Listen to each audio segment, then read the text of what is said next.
What's going on, guys? I'm Jason Ambro from Ambro's Landscaping. I'm sitting here with Michael from Milwaukee. We just finished the pipeline event yesterday, got to see some pretty amazing tools.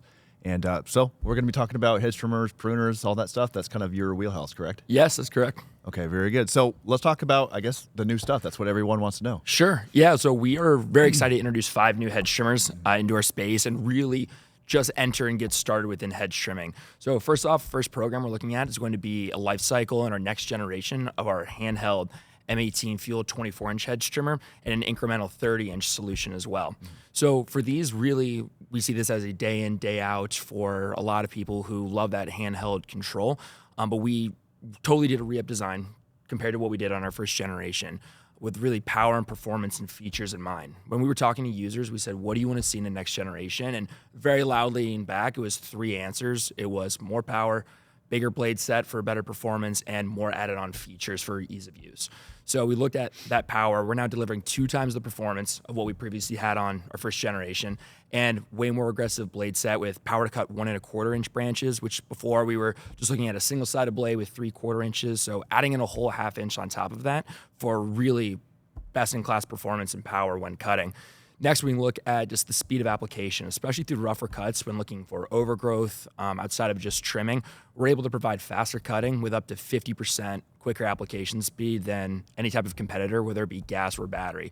So not just the power to get through, but how much can we sustain that to get through what could be a more aggressive job.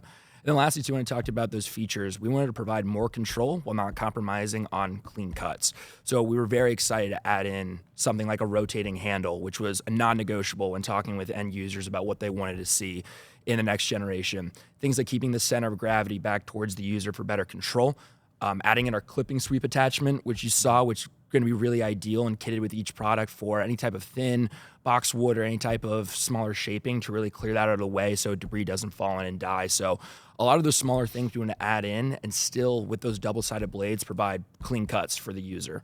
So really did, as I mentioned, a ground-up design. We're looking at our next generation and then adding in something like a 30-inch solution as well for people who just want that longer cutting swath to be able to clear more. So that's kind of our first one, those 2 products together, but very excited to next move into something we talked about a lot yesterday, the M18 FUEL short pole hedge trimmer, which is going to be That was my favorite product. Yeah. So really ideal for that kind of mid-reach type hedge trimmer with ergonomics front and center for the user. So total tool length is going to be 71 inches, and we put a 20-inch bar or cutting system on the top of that. Really the focus, not just for power, but for that lightweight, quick shaping, moving from shrub to shrub with really a step up in control and maneuverability. So that was really the focus there to make it easy, like as you saw, to be able to not just do the side of a shrub or anything longer, but to be able to quickly maneuver, manipulate, and shape and sculpt something smaller as well. And then lastly, our 2 other articulating hedge trimmers we're excited to launch. We have our M18 FUEL pole articulating hedge trimmer and our M18 FUEL extended pole articulating hedge trimmer. And we found, talking with users and professionals, that articulation is just the barrier to entry to get in, a must-have for what really articulation unlocks for a lot of professionals like you and your audience. So with these solutions, power to cut 1-inch branches for not just for trimming, but looking to get into that removal and rejuvenation as well. And similarly, faster cutting performance than every single gas and battery competitor that we have gone up against, surpassing even what 25cc can do when getting into more denser material. And lastly is the versatility, is what we really wanted to pack into this tool. So a 24-inch blade on top with 270 degrees of articulation, 13 articulation points for side of a shrub, top of a shrub, as we talked about getting into tighter spaces where access is a little compromised, and even down to ground and grass cover clearing as well. And one thing to add with that versatility, we're very excited to introduce a rotating handle into the back of that tool. You had a chance to kind of get hands-on with it as you're quickly moving and sculpting and trying to maneuver that tool. Just an added feature we were really excited about and have gotten some good feedback on for as the tools get bigger and longer, how much more control can we give back to the user? And then lastly, too, as across all of these, those double-sided blades for clean finish cuts was a non-negotiable for all these programs. So it was a lot. We've moved from one solution we launched in 2018 to our M12 solution we launched a few years ago to now 5 solutions out of the gate, where this is just the beginning of where we're taking hedge trimming. Well, I'm really excited to kind of see where you guys are going. So I had the first hedge trimmer that you guys came out with, the articulating head with the quick lock, and I use that for a lot of my like rough stuff. And I think you and I talked about that yesterday, where compared to other trimmers I use, that is like it's perfect for rough, like overgrown stuff. Sure. Other trimmers that I've used, it typically kind of seizes up or jams up, but Milwaukee does not. So anytime we're doing stuff, that's the first thing I grab is the Milwaukee because I know that it's just it's almost like a chainsaw. Yeah, that's what we've seen it. It's one thing that blows my mind when going out and talking to users is what outside of direct hedge trimming are they using this for? That's been brought up a lot of, I use this thing like a chainsaw. I need it to, if I'm going through something that's overgrown, that's more dense, and I have a hatchet or chainsaw in the truck, but I'm already in the shrub, well, looks like this is what I'm going to be using. So it's great to see that, even for outside of what it's directly designed for, users are still pushing as hard as they can. Gotcha. So out of all the products that you guys released so far this year, what was the one that, I know for me, the short pole trimmer was my favorite. What was the one where people were really okay, this was by far your guys' best one? Within hedge trimming, I would say the biggest reaction I think we got yesterday was showing that demo and performance with our next generation handheld with a 24-inch and the 30.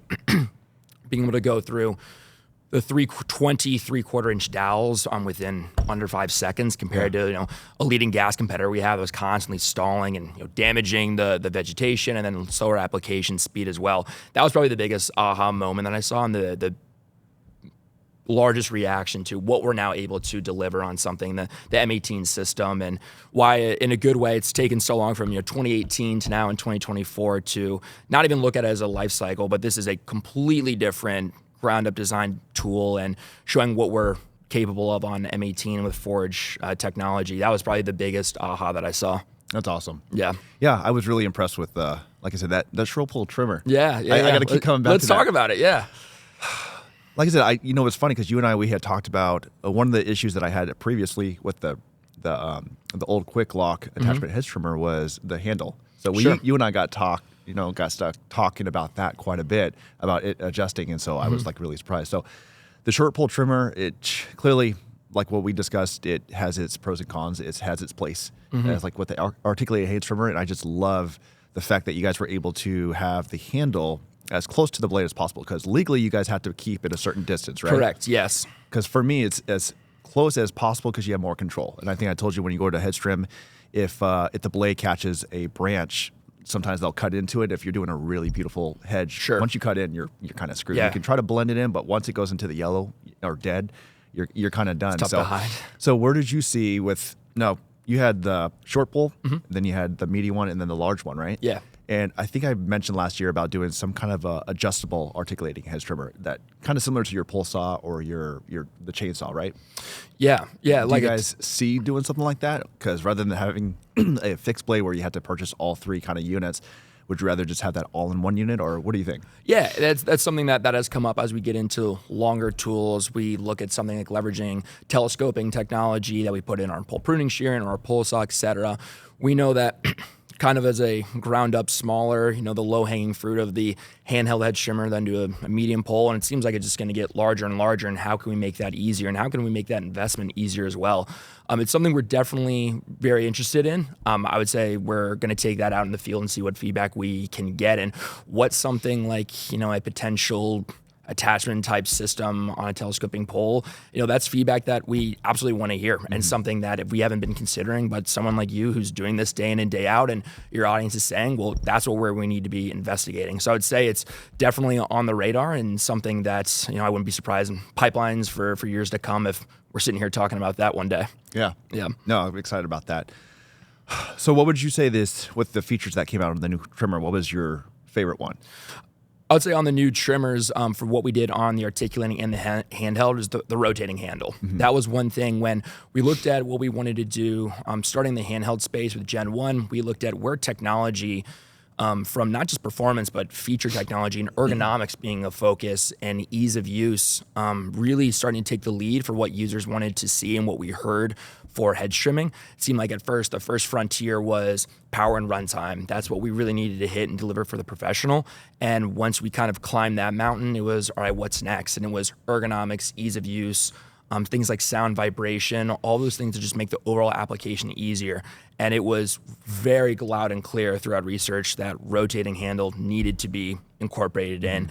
And for users who maybe weren't as familiar with it, but then we started showing, it was the first reaction was, I've been doing this for a long time. I'm just kind of used to twisting it myself. Right. And then it was, wow, within 1 second, wow, this thing's really easy to use. And I found myself using it more and more often, and it takes a lot of strain off my hand, and I can really maneuver around a shrub easier. So that was something, as I kind of mentioned before, was non-negotiable during our development of this. Had to have it and had to make it easier and easy to use. We said if we have a handle on this, but you know it messes with the switches or it's tough to access, well, then how good really is it? And then taking a step past that, what we were able to include on the articulating poles and having that a different type of rotating handle, what you were able to get hands on with yesterday. That's something that, we've heard of legacy gas brands who had on models years past, but kind of in the newer pole space, something disruptive that no one has right now. And something that we would be able to deliver, and not just deliver, but make sure we execute the right way, and that it's as much as of attention we're putting on the performance of the blade, we have to make sure that the back end of the tool is performing as well. So adding in those two features on those two ends of the spectrum was probably the biggest feature that I was excited to introduce yesterday with the team, and something that has been pretty resounding in the field as we've been doing research from a feature side that users are pretty excited about. Now, I've seen the adjustable handle on handheld hedge trimmers. I've never seen it on a pole. So are you guys the first ones to do that, or is there other competitors that are doing that as well? Right now, looking at our competitive set, we are leading as the one only right now with something as a rotating handle on the pole. We'd seen years past, some gas brands who've had it but didn't do it well, and those products kind of been discontinued, or we've seen them kind of phase out. But we look at main pro adoption that's used today, we feel like we're standing alone with being able to deliver something like this. Yeah. No, I'm excited. Yeah. Like I said, never seen that before, and so that was a very big surprise. Yeah. So another thing that you guys introduced new yesterday was the battery. Yes. So the 12 forge battery. Yes. So where do you guys see that? How is that going to impact the hedge trimming? Is it going to give you longer runtime? Is it more power? Because with a hedge trimmer, you don't really need as much power as, for instance, a blower. Yeah, right? that's an interesting spot with forge, and especially with outdoor. We're looking at all of our those 5 trimmers that I mentioned are going to be kitting with our forge 8 amp hour battery. And when we were just looking and trying to do research on, what should be 8, should be 12, resounding feedback that came back was ergonomics are going to be really important, and we shouldn't punish the user with forcing them or kitting with something like a 12 that's going to potentially add something like a pound onto the tool when runtime maybe is not going to be as big of a need versus, as you mentioned, something like blowers. So we look across the board for all those hedge trimmers that I mentioned. We are surpassing what users currently expect right now and are seeing on something like a gas tank. So over 45 minutes, over 50 minutes, in some cases for some of those hedge trimmers like the short pole, providing over 90 minutes on an 8.0. So therefore we said, we'll use the short pole for example. We're looking at 90 minutes, which doubling what users can do on for a tank of gas. Is it worth then driving to a 12 to get over 2 hours and beyond, but then give the user maybe not the best ergonomic setup for hedge trimming and how the tool is used? So that was kind of the focus, at least for hedge trimming, was let's still surpass what the user needs and expects on runtime, but still in the back of our mind always keep ergonomics and weight down as much as possible for how much these are going to be extendedly used. So that was kind of our approach, at least within hedge trimming. And then, but then the 12 absolutely in outdoor then has a space for, we look at something like the blowers, like we mentioned for Gen 3, or even we've seen users as well in the field who, for the quick lock system saying, for what I'm doing today, I'll take something that's large like a 12, but I need that runtime throughout the day. So we're going to see a great, I think, blend for each of these kits that's expanding. And as we get forged more into the outdoor user, a good blend of 8s and 12s. But we feel really excited about what the 8.0 can deliver for the total hedge trimming space.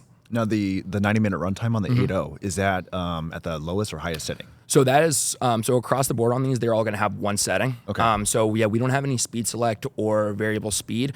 And that was driven by what we heard from the field. We looked at different hedge trimmers and saw, some that have lower SPM, middle, high, and constantly talking to users about what they wanted to see there. A lot of the time it was, and majority of the consensus was, give me as much power, speed all the time. I just wanted to turn on and get to its highest and get through my job. So we wanted to take out, something like variable speed. So all of that 90 minutes. So that is, I will say, load tested. One approach, not just with hedge trimming, but with OPE as a whole, for especially how we market and commercialize and look at something like runtime. We want to be as representative as possible for something as important as runtime for that conversion to what we're doing in the application. So when we look at mowers, for example, or for hedge trimming, all those runtime claims that we have are going to be in application and in use. So we took that off of, the light trimming application, which we talked about yesterday, is a majority of what you do. Yeah. And, what we found is more than half of what, a lot of users are doing. So that is going to be in that trimming loaded application. Gotcha. Yeah, and I will say that because I have a couple battery-powered hedge trimmers. Both of them one of them has this like eco setting, right? Yeah. Never used it. You're right. And I know it's supposed to save the battery, but for me, it's like I want to get the fastest cutting speed as possible because I want to keep that and maintain that clean exactly. cut. I guess if I was doing more kind of not as dense shrubs, it would probably work out. But we're doing very dense like boxwood, stuff like that. Sure. So we need to keep that speed all the way through. So I can clearly see where having that variable setting is clearly not usable. Sure. And just not needed, right? So because I've never used it. If I did it, it was on accident. Yeah. But one of the things, I think I talked to you about this last year, that I would love to see in Milwaukee Tools is an on-off switch. So this is my personal opinion. Of course, mostly from previous and current trimmers I've used, is that I love the fact that I can click a button, turn it on, and I know that you have to have a two-stage safety, or what do you guys call it again? Yeah, two motion to engage the tool. So two distinct motions to let the tool know you're there, and then obviously engage the trigger. Correct. Okay, perfect. So clearly one of them would be the on, off-on button. Sure. And then naturally you have that little trigger on the top of the handle. So that's what I'm used to, and that's what I love. And so what is it that you guys don't want to do? Or what is the feedback that you're getting for the safety kind of trigger that you guys currently have right now on your trimmers? What is the feedback that you're getting from what you currently have versus the on-off switch? Because I think last year when I was here, as well as when I was at Equip, that you guys were getting a lot of feedback that people like that on-off button, kind of what's on the hand pruner, right? Yes, exactly. Yeah, so that arming button that we have on them to a pruning shear, I would say that it's tremendous feedback, and by no means are we going to be locked into this design. I think as we've seen more and more pole head trimmers or electric trimmers, especially in the pole space, seeing that arming button, I think it's as the electrification happens, one thing that we've kind of seen is, I don't want to say nuisance shutdowns, but almost nuisance turn-ons to start up the tool, is just grabbing the tool going, and I've seen it on some pole head trimmers, on even internally on the M12 pruning shear too, kind of want to grab and go, and then a little bit of coaching or like being at a show and saying, hey, it's actually an arming button, and then you go. It's a great aha moment. I would say that's absolutely something as we expand into the pole space, because these five that I meant, or these of the five and the three that we're showing are just the start of where we're getting in the pole space. I think it's absolutely on the table, and something that as we go through the development process and we do different iterations in the field, that is absolutely on the table. So that's great feedback, and I think it's, as we see it more prevalent and adopted in the field, something that not only should we look to potentially compete in, but lead in as well for ease of use. So as long as we're hitting everything we need to, safety, to allow the operator to do this safely and not compromising on ease of use or any type of nuisance shutdowns or turn-ons from the user, if we can hit that and do it in an efficient way with something like a user interface with a button, I think that's absolutely on the table, and something that we're going to continue to vet out.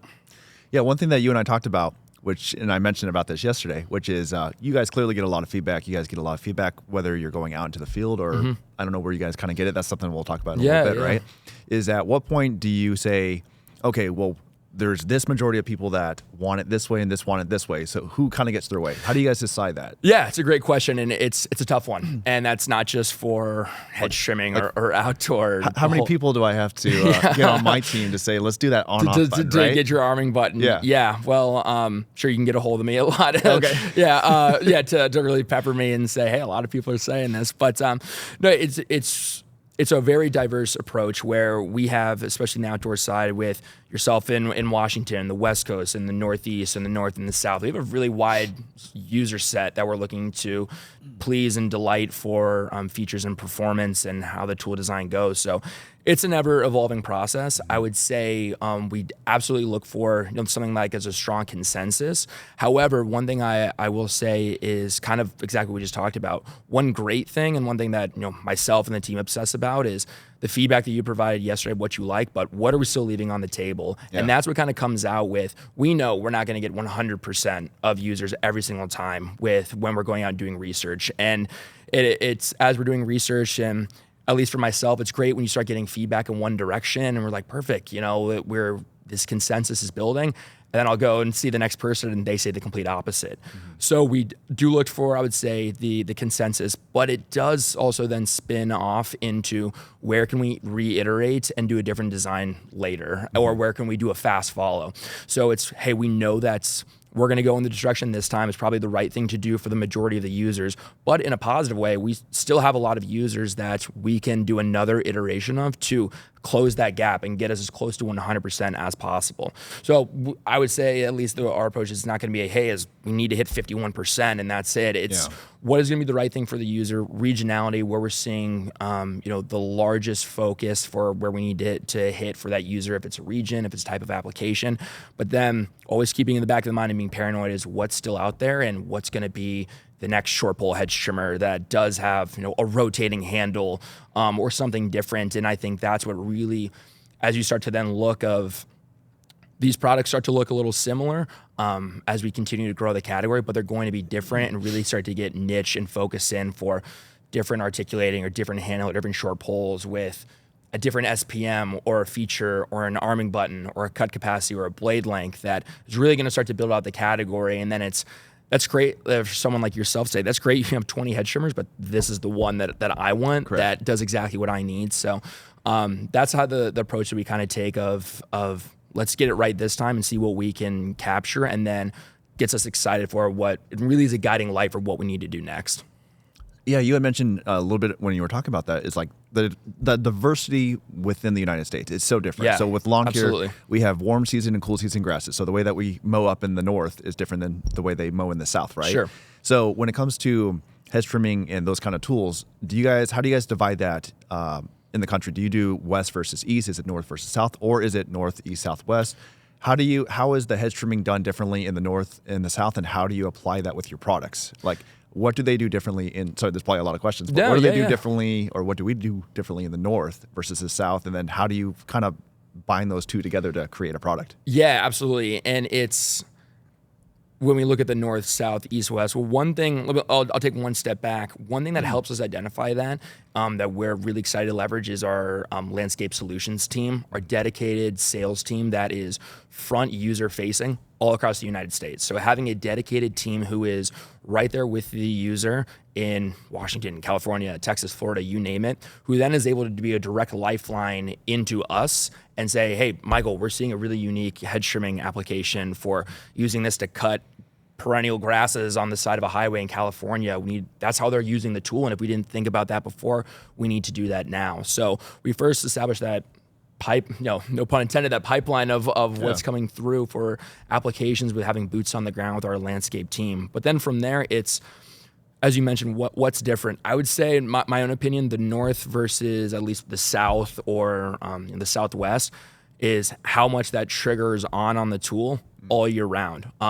When there's a foot of snow up here in Wisconsin, not a lot going on. But at the same time, I was doing some research down in Florida, and it was February of last year, and they said it was kind of end of January, February, and it was 85 degrees, and they're like, this is, and they're like, well, we're kind of dormant right now on the grass side, but we know we need to cut back on, for the hedges right now, and we need to prune our crepe myrtles right now in this month before the growing season. Right. And I'm like, man, it's 85 degrees, and this is your dormant time, but and that's what was the kicker. I was like, hey, I know in Wisconsin we're not picking up at least people that we're working with here are going really aggressively with the hedge trimmers, kind of around that May, June time frame for that round. So it's having ears on the ground and saying, what is not only the time that trigger is on throughout the entire year, but it's also the vegetation and the material, and saying what is going to be our worst case. And if it's, hey, we know that a professional in warmer weather is going to be using this way more throughout the year, well, we need to make sure that, if this product is on the shelf or on a distributor's website, anyone for whether it be Maine to California can come in and buy that hedge trimmer. So we need to make sure it's robust if it is that more aggressive user who's going through something like denser oak, or in California doing something like acacia, really dense wood as well. We got to plan for what does that professional expect, and we think if we kind of before with trying to appease them the most and getting that consensus in, saying if we can do that worst case, and we know we're going to please a lot of users who are still going to go through something like denser material or thicker hedge trimming in the north, but we know there's going to be a gap of how much that tool is going to be pushed just purely based off of seasonality and when they're able to actually do the job. Gotcha. What's the one kind of request that you still get quite a bit about hedge trimmers that you guys are kind of looking more into? Yeah, or is that a pretty loaded question? Yeah, no, that's a great question. I would say the biggest thing that I would say that the next thing that we're looking at for hedge trimming is going to be, rather than a tool itself, it's vibration and noise. It's something that's we kind of talked about yesterday. I know you mentioned yourself how, at least for you, electrification 100% in terms of hedge trimming, and it's okay now that we've done the big step from gas to battery, at least in the hedge trimmers. Obviously, that noise, that vibration takes a giant leap. Now that we're looking at the set of, we crossed the first mountain of where we're delivering a strong solutions across our category with something like sound vibration, but what is it going to take to be best in class? How can we be, once everyone out there is electric and can all agree that, we're lower noise, we're lower vibration on the user and a better overall experience, what is going to separate us from the rest of the electric class to see if we're seeing similar performance and runtime, what's the next frontier? And that's what we think of and what we're hearing for ease of use is kind of being the next. So I wouldn't say it's more so of a product we're being asked for or, a specific type of solution, but it's what's something feature-wise or easier for the user that we can apply across the board for our entire category and something we can constantly implement on and reiterate for the entire category and have that stake in the ground outside of just performance with the trigger on the tool. Gotcha. Yeah, I will say about 8-9 years ago, I was not for battery. I will say I was one of those guys, I'm never switching to battery. And it wasn't until I got my hands on a battery-powered hedge trimmer where I really saw the benefits. And that is one tool where I'm 100% sold on that you cannot convince me to go back to a gas. And I still, in the 7-8 years, have never touched a gas. Yeah. And I do know that there's still those holdouts. There's still pieces of equipment, I believe, like I think the biggest one is the backpack blower. Sure. Is that it's just not quite as there yet with the power and the runtime that you can get with the gas one. So when it comes to hedge trimming, do you still get people that are holding out like, nope, I'm never going to battery? Or are they convinced yet, and what's kind of holding them up? Because it seems like I don't know what benefit a gas one does. You guys are getting better with runtime. The quality's there. So have you experienced any of that? I will say yes, but unintentionally. And what I mean by that is as we've gotten out with more and more users and newer users to not only electric outdoor power equipment, but Milwaukee as an OPE solutions provider being, as we just celebrated 100 years, but Milwaukee Outdoor being around since only 2018. Gotcha. Just saying, hey, I knew Milwaukee is the drill company and the saw company, but not only did I not know that you were in outdoor, but that you now have 5 dedicated hedge trimmers. It is more so of a I didn't know that you had it. That's why I'm just used to my reliable gas equipment. Especially, I would say we've seen more of heavier gas saturation adoption in the pole space rather than in handheld. We've seen that that being more mature, quicker, and that transitioning happen at a faster rate. But a lot of dedicated professionals still using gas, and I think it's more of a just, as I kind of mentioned, skepticism of knowing what's out there. One of the most beneficial, one of the favorite parts of my role is for those users who still are using gas, because that's just kind of what they expect for, especially on the performance side with hedge trimming, is getting an electric, getting our dedicated pole unit and electric stuff in their hands and saying, I didn't know battery could have that performance. Because the quick transition that we've seen, and I've across whether it be blowers or other products, but looking specifically at hedge trimmers, it's immediately getting in their hands, showing what a 24-inch cutting system can do, especially on something like a pole or even handheld. That's always, wow, number one, is this can cut and this is perform. And then it's always a look around that I've seen of, you guys didn't hear anything, did you? Or smell anything for everything we just talked about for reducing everything that's associated with gas and saying, for hedge trimming, and I was just out in California, and someone was using this tool to cut grasses back in Southern California for a 4-mile stretch, and that trigger is on for 30 minutes at one time. And having that whine in the back of your ear that entire time, I was really blown away and understanding what is kind of taken for granted of that's kind of the point of hey, this is what hedge trimming has always been to me. It's always been in gas because that's the performance I get, and electric never really being kind of on the radar. So not only showing it and putting it on the radar, but the biggest aha moment, getting it in people's hands and saying, we can give you better performance, because that's what you're caring about, with none of those gas frustrations in the back end. It's, where do I sign almost, and how can I begin that conversion? Because that's the exciting part about hedge trimming, is really going, as you mentioned, going past performance and power and runtime, and then it's, well, if I can do that, then what's stopping me from converting? So it's really seeing and trying is believing. So it's that process and trying to talk to more users and show what we're capable of. Yeah, I think I had a perfect experience with that just not too long, a few weeks ago or whenever it was, and I think I showed you the video of my buddy. It was literally showed up first thing to my condo. So we maintain condo association. So everybody's old. They're all retired. So, they don't like to hear these loud machines running, which I don't blame them. And so first thing in the mornings, 8:30 in the morning, freaking beautiful morning. And what do you hear? You hear the whining ran of a gas-powered hedge trimmer. Luckily, I was able to run up to him, he's a good friend of mine, and said, hey, I got, let me have you try something. So he tried mine and just freaking fell in love. Now he's like, okay, which one do I buy? Exactly. Clearly. And we know which one he should buy. But yeah, just like you said, that's a perfect example, is that some of these guys are just kind of stuck in their ways where it's like, I'm just so used to buying this. And, clearly the upfront cost of a battery powered is a lot more, but it's clearly worth it. Like I said, I've been using mine for 7-8 years. So the fact that I haven't had to do, I think in those 7-8 years, and it's not a Milwaukee brand, it's a different one. In that 7 years, I've had to do one repair, which was the motor. It failed after just 1 year of use, but here we are 6-7 years later, and it's still going strong, and still one of my favorites to use. And yeah, so just the fact that I don't have to mess with the carburetor, I don't have to do mixed fuel, I don't have to deal with that high whining noise. So that is one of the big benefits that I've seen with the battery space, is the fact that I can be there early in the morning, late at night. I'm up against my client's window because that's typically where the shrubs are. They don't want to hear this engine just roaring while they're trying to sit there and enjoying their TV or whatever, their morning coffee.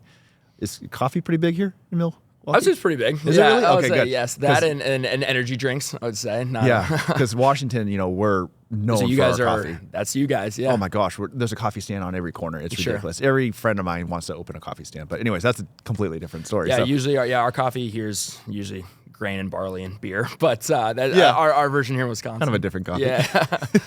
But yeah, that's the one benefit I think I like the most, is that the fact that I could be hedge trimming late at night or early in the morning, and these people, my clients, they walk out and they're like, oh, I didn't know you're here. And that's a good thing, because we don't want them stopping us. It slows down productivity, and we also don't want to annoy them. So I would say, like, what the hedge trimmers are already quiet because you're eliminating the noise. What is like the loudest part of the hedge trimmer? Is it the blades that are running, or is it the motor? Like, what's the next step to try to, I guess, even get it quieter? Because I mean, they're pretty quiet. But yeah, no, that's great. It's now we're getting nitpicky, as you said. What's next is already quiet. I would say the blades themselves probably are going to generate the most noise. Again, most being extremely minimal, but I would say it's going to be a unique blend of say strokes per minute is really what's going to guide that. So it's a tough challenge of, kind of as we talked about yesterday, having a smaller teeth and having running them at a higher speed for something that's trimming, where you really want to get something that's hot, that high SPM for a fine finish.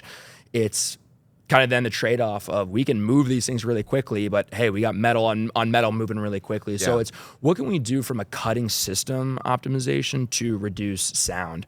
I would say that's probably the next challenge within hedge trimming. And also too, it's the trade-off of, as we saw on the handhelds yesterday for the 24-inch and the 30, our most aggressive blades that we've ever done, with the cutters being 1 inch and that blade gap being 1.25 inches as well. We're just moving a lot of mass at a pretty high speed. So we're getting that power and performance, but we have to challenge ourselves and disrupt ourselves here of how can we do that, but still drop that noise as much as we can. So the teeth in the cutting system, I would say, are going to be next.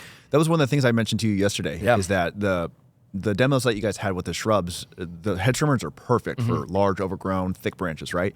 But then we have the dense shrubs, like what I do, since we do our trimmings twice a year. Everything's very fine, very dense shrubs, like I said, like a boxwood and stuff like that. Did you get any feedback yesterday about how we would like to, I know me and my friend, we were part of this, is having a shorter cutting teeth? Because you're at what?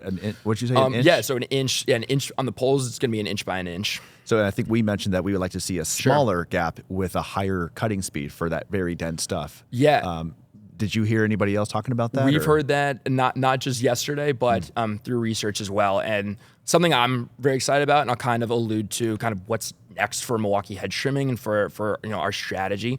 Kind of what I mentioned before, having one solution dedicated with M18 since 2018, and having Quick Lock, as you mentioned, one of those favorite tools, being what's sustaining that articulating in that pull for the professional. We said in order to gain credibility with the pro, we need to get we need to begin this robust category of solutions. So application optimization is what we're going to really look for as the next setup for hedge trimming. So right now, what we're showing you, we think are going to be really strong for performance and kind of showing a bit of a jack of all trades for the most part. We can do trimming, we can do removal, rejuvenation, and that solution isn't going to go away. However, what can we do next for exactly what you talked about? That's great that we have something that is really good at doing everything. Man, if I can get something that's a really niche product that can do well on trimming, that's what's going to really delight you and other users to get that specific. So I've definitely heard that feedback, and I would say it's where I get excited and what I look for, whether it's the articulating poles, the short poles, even in the handheld space. How can we keep that form factor? How can we keep that style of product, but really start to build out how specific for the application that you're doing can we get and have that be the hero product for you? So absolutely, I'm glad you shared it. I'm glad it came up because it's what we've been hearing as well, and that's where I'm excited about taking the hedge trimming category with the team moving forward and having a robust set of solutions that can really hit a wide set of applications. Now, one hedge trimmer that we haven't talked about, I think it was released last year, was the little handheld M12. Yes, correct. Right? Yeah. What was the feedback about that last year? Because I use it, I don't use it very much. Yeah. Right? And I think I told you the two things I use it for the most is clearly the shrubs that are really hard and tight to get behind that you just can't get with a pole trimmer or even a handheld. The little tiny one really comes in handy. Or the one thing I did like about it was if a shrub needs just a quick little trim, it has such a lower RPM cutting speed that it's able to kind of give it that more natural look is what I say. Yep. Some of my clients don't like the very high-end finish. They like to have this natural look. What was the feedback that you had on that one last year, and where do you kind of see the future of that one? Because clearly we didn't see any kind of adjustments on that one this year with it. Yeah. So, and you guys, every roughly 2 years, you guys kind of make adjustments to your guys' products, right? Yeah. Give or take after we get them out in the field and say, what do we need to reiterate on? What's also a hero for this? And it's also, if it's doing well, that's great, but what can we kind of tweak and improve? With the M12 8-inch hedge trimmer, as you mentioned, name of the game was increase access and control. Putting that on a one-hand subcompact system. And really exciting thing about that too is if you look at what our leadership team talked about yesterday, the expansion of the M12 category. I believe that was, you can count on one hand at the time that we launched it, how many M12 solutions were for outdoor power equipment. So that was really excited us about showing subcompact performance on something M12 for the outdoor trades. And we look at that solution, when we think of subcompact, for us, Milwaukee really hitting on that M12, but other competitors out there who are using their 18-volt system as a subcompact system as well, but still bringing along a larger battery, a larger system, that solution is able to provide faster cutting in the fastest cutting in the entire subcompact class, 12-volt, 18-volt. If it's subcompact, we're showing that faster clearing speed. But increased control and access, that is what we've been hearing in the field. I can do this single-handed, doing something like topiaries or sculpting bulbs or anything that's ornate where you really need that control is really where that has been shining.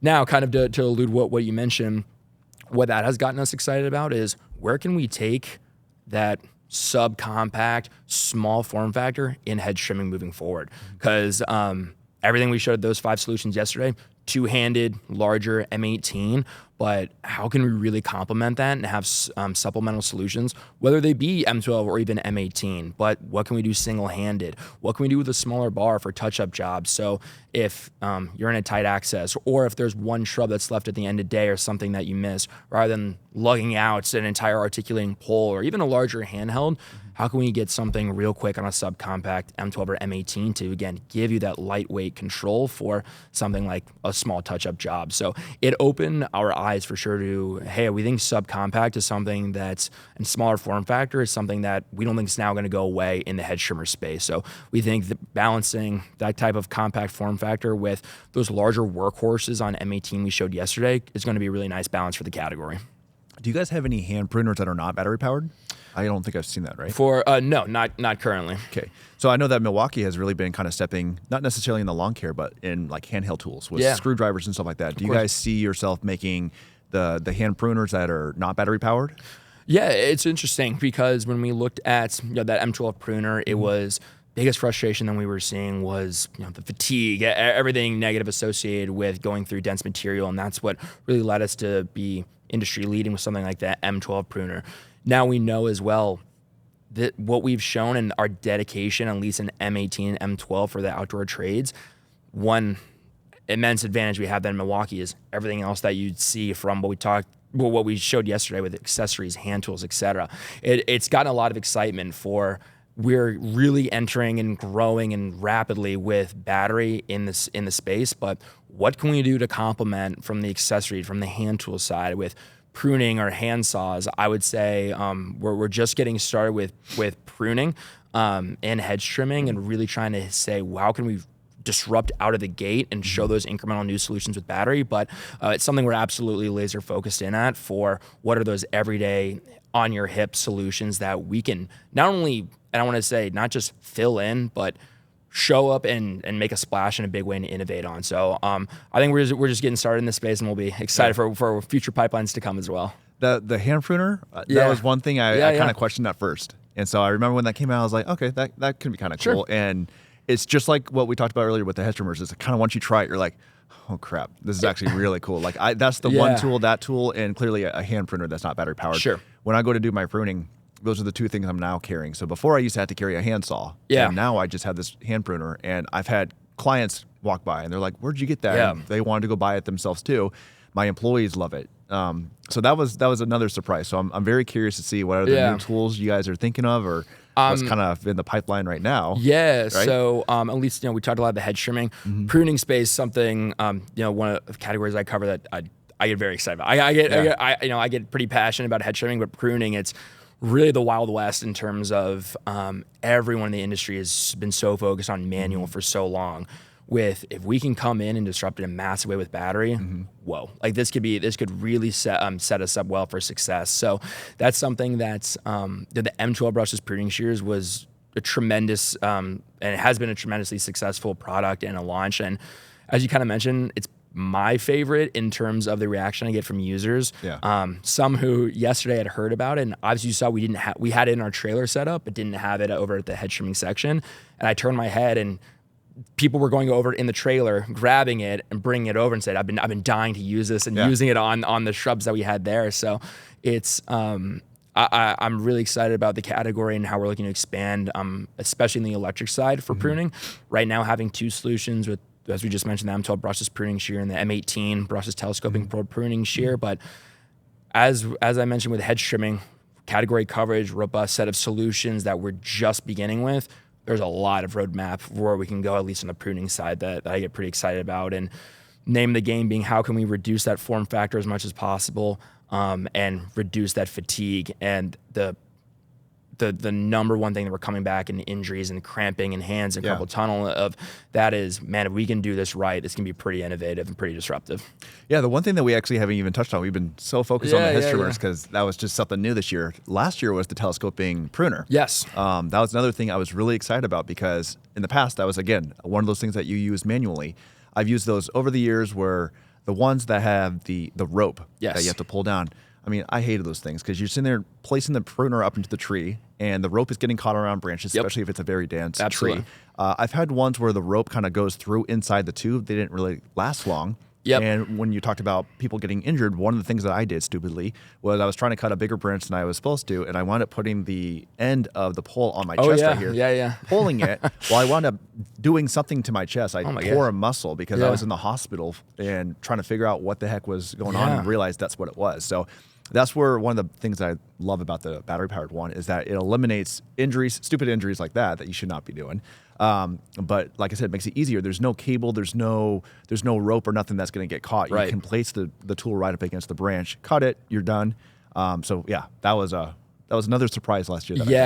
My two favorite things about that solution, and that was one as we did research and development on that, we were getting prototypes and talking to users out in the field. That was one of the coolest aha moments of my career, and seeing what we're able to deliver on here, that no one really has looked at the dedicated pole electric pruning shear space. So being able to really be first to market in that was something I'm glad we introduced it last year, because I don't know how much longer I could have waited. I was excited to show. But the two things that really stand out with that is completely eliminating the frustrations of manual pulling, as you just talked about, getting through.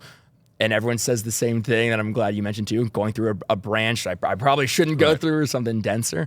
We know that that's where the injuries happen. That's where the fatigue happens. And on a heavier pruning day, one thing we saw was that more dense branch, it's not just one cut as you're doing a tree. So getting all that exertion through and then having to ramp that up and do that many more times is that's where we can push it. So we're showing on that 80% less muscle exertion than a manual, what we tested. So and the second thing outside of just of the fatigue is the application speed. Correct. We had users taking an hour project down, or an hour job on a property, down to 20 minutes, down to 15 minutes. So 3 times faster. It was, wow, I can do so much more work done. I can get so much more work done. And then I can do all of that with none of the frustrations manually that I'm used to. So very excited about that. And it's been out, we announced it last year, has been out selling since April of this year, and some tremendous success so far. So those disruptive ideas, especially in pruning, are what get me excited for where we can push electric pruning moving forward. Yeah, some of the other safety features now that we were talking about that I can think of is, if you think about the original pruner that I would use with the rope, is that once you place it up onto the branch, you now have to take one hand off the pole to pull the rope. So now you're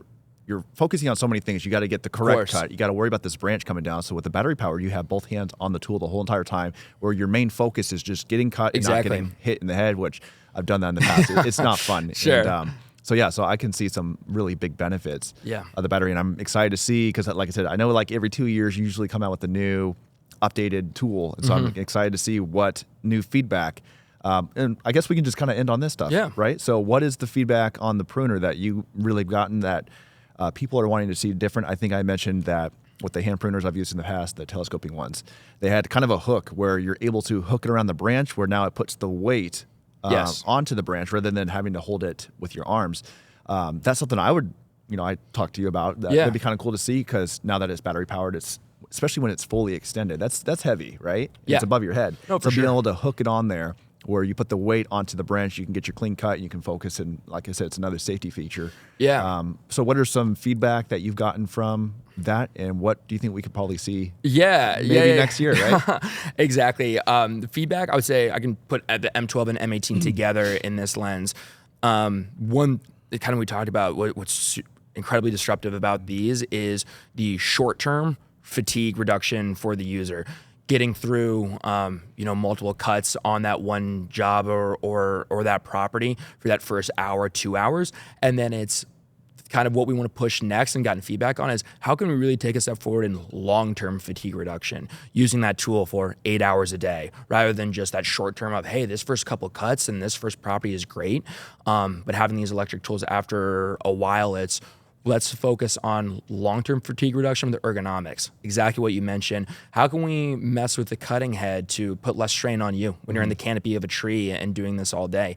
How can we look at the M12 pruner and miniaturization of, it is just under 3 pounds lightweight, but after a couple hours, how can we make that tool take weight out, so you're not just satisfied with that short term, but your entire day on property fatigue reduction as well. So that's kind of what we're thinking of next, is these big splashes and showing that performance, and almost similar to hedge trimmers of, now we're showing performance and we're showing capability to do. let's think of that user fatigue throughout their entire day and weak neck. So that's where our gears are turning for where we can take pruning. Well, I'm excited to see where you guys are going to kind of lead off. You guys came out with some great products this year, great products last year, and I'm just always excited to come here. You guys always put on an amazing show. By far, Milwaukee is my favorite company. Yeah. I tell everybody they know how to do it right, and you guys do it right. So I'm excited to see what new stuff. I'm surprised you still have a voice from all day yesterday. So the fact that you're able to come in, sit down, talk to me. We spent, 45 minutes yesterday alone just talking about what we're talking about today. Yeah. So thank you for having a voice for today. My thank pleasure. You for sitting down, giving us all the information, and I can't wait to see what you guys got next My year. pleasure. It's great having you in, talking to you and talking to people like yourself and users who are the ones boots on the ground doing it every day. I mean, you guys are the reason you're seeing the wall behind us and really laying out your needs and how we can best deliver on them and really show how this is just where we're getting started within hedge trimming and outdoor and as a company. So it's what gets us going too. So we really appreciate it as well. Perfect. Can't wait to see. Thanks, buddy. Awesome. Absolutely, Jason. Thank you. Take care.